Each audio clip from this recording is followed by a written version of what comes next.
एक और दमदार 10 मिनट और मैं फिर से आया हूं आपके सामने लेकर हाइपोथेसिस। अब ये हाइपोथेसिस क्या होते हैं, रिसर्च में कितने ज्यादा ये इंपॉर्टेंट होते हैं और किस तरीके से आपको इसको पढ़ना है। तो आज यहां पर थ्योरी भी होगी, बहुत ही क्रिस्प ये सेशन होगा जहां पर आपके सारे के सारे डाउट्स जो हैं क्लियर हो जाएंगे। सो नमस्कार गाइस, आज मैं निशांत कपूर एक बार फिर से आपके सामने आपके अपने पीडब्ल्यू यूजीसी नेट में आपका बहुत बहुत स्वागत करता हूं।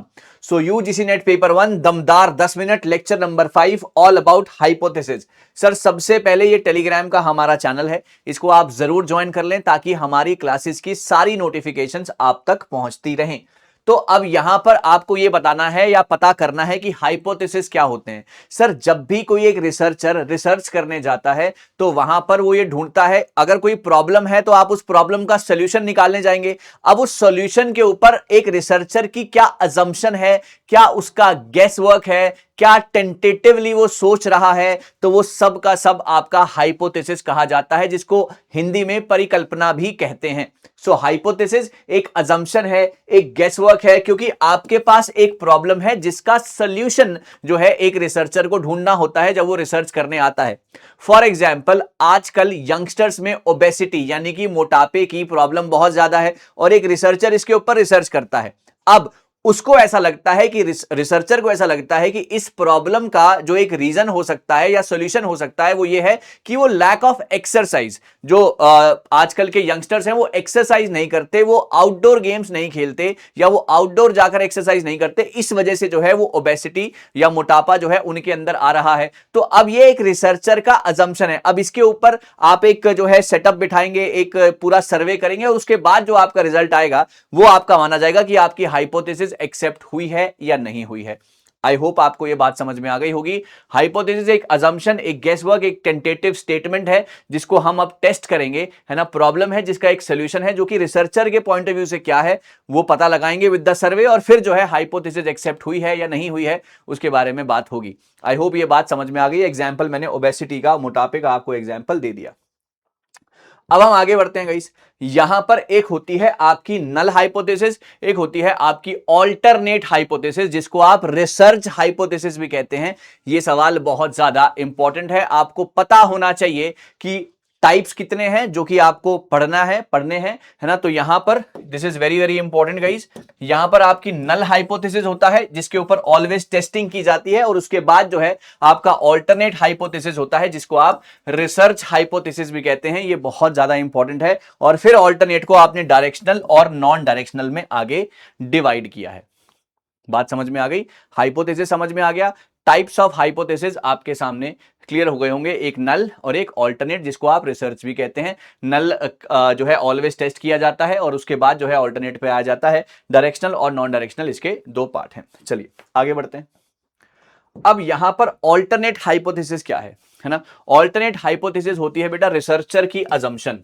ओके, ऑल्टरनेट हाइपोथेसिस होती है रिसर्चर की अजम्पशन, और ये हमेशा दो वेरिएबल्स के बीच में रिलेशनशिप बताती है। जैसे कि यहां पर उसने कहा कि मोटापे का रीजन क्या, मोटापे का रीजन है लैक ऑफ एक्सरसाइज। वो इन दोनों के बीच में एक कनेक्शन बिठाएगा, है ना, एक रिलेशनशिप बनाएगा। अगर ऐसा होता है तो इसको ऑल्टरनेट हाइपोथेसिस या फिर इसको रिसर्च हाइपोथेसिस भी कहा जाता है,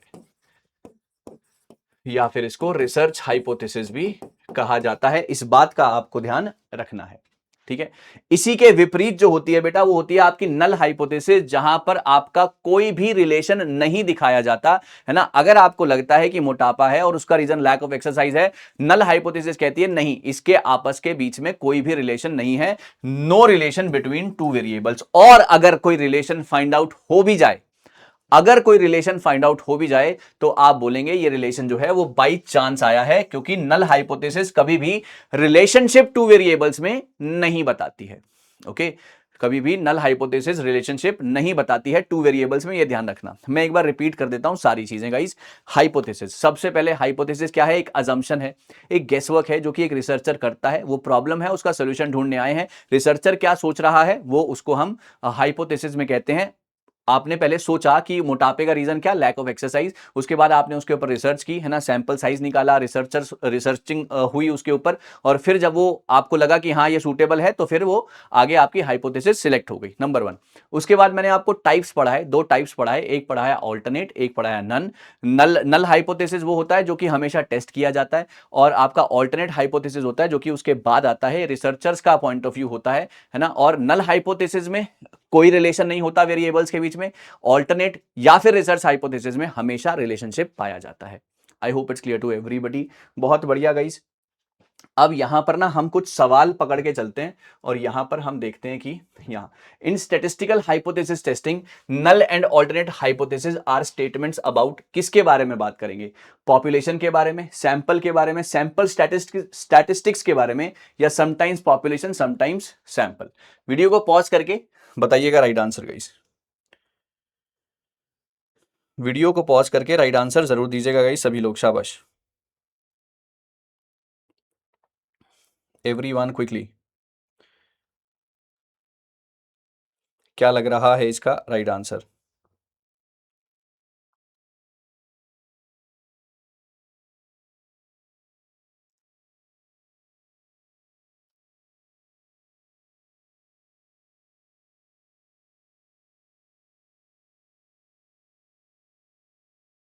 ओके गाइस, राइट आंसर होगा इसका इन स्टैटिस्टिकल हाइपोथेसिस में नल और ऑल्टरनेटिव हाइपोथेसिस, हम स्टेटमेंट किसकी चेक करेंगे, हम पॉपुलेशन पैरामीटर्स में चेक करेंगे। आइए समझते हैं। Sir population parameters like population का मीन, पॉपुलेशन का proportion is what we want to make the interference about, क्योंकि हम इसके बारे में ही जानना चाहते हैं। स्टैटिस्टिकल हाइपोथेसिस होता है नल हाइपोथेसिस, जहां पर H naught and alternative are statements we make about population parameters not the sample, है ना, क्योंकि हम कर ही रहे हैं स्टैटिस्टिकल हाइपोथेसिस जहां पर हम पॉपुलेशन पैरामीटर्स के ऊपर जो है यहां पर बात करेंगे कि क्या उसका मीन है, क्या उसका प्रोपोर्शन है, तो ये सारी की सारी बातें यहां पर डिस्कस होंगी।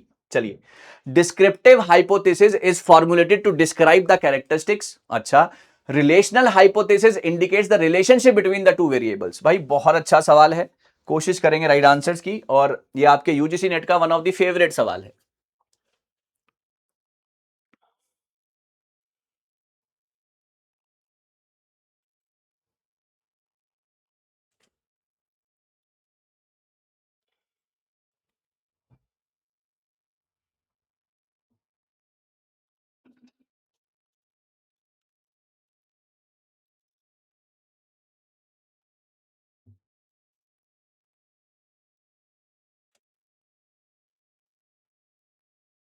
ओके गाइस, तो सर यहां पर जो है ना बिल्कुल सही सबने आंसर दिया होगा। Both the statement 1 and 2 are correct. Sir descriptive hypothesis जो होता है डिस्क्राइब द कैरेक्टरिस्टिक्स, बिल्कुल सर डिस्क्रिप्टिव है तो कैरेक्टरिस्टिक्स डिस्क्राइब करने के लिए ही बनाया जाता है। दूसरा है रिलेशनल हाइपोथेसिस जो कि आपके रिलेशनशिप बनाता है टू वेरिएबल्स के। दोनों ही स्टेटमेंट बिल्कुल करेक्ट, आंसर रहेगा यहां पर A part, a brilliant answer by everybody. अच्छा जी, आगे बढ़ते हैं। यहां पर हम आ गए हैं एक और सवाल के ऊपर। विच of the following is the function of hypothesis, focus, clarity, specificity लाता है, Mankind the sample design, making the sample design, it makes the study more objective. बताओ यार, काफी इजी सवाल है, कोशिश करेंगे राइट आंसर्स के लिए my dear students.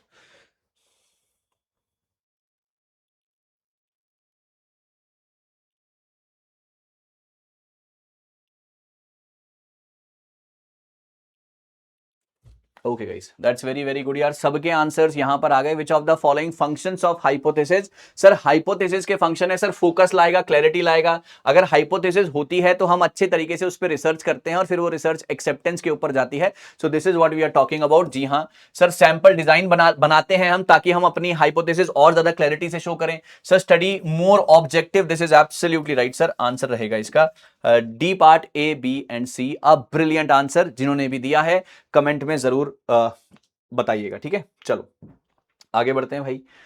Criteria for hypothesis construction are dash. Okay, hypothesis के बारे में मैंने आपको बताया, अब आप मुझे बताइए क्राइटेरिया क्या है इसका। कमेंट सेक्शन गाइस एवरीबॉडी, शाबाश।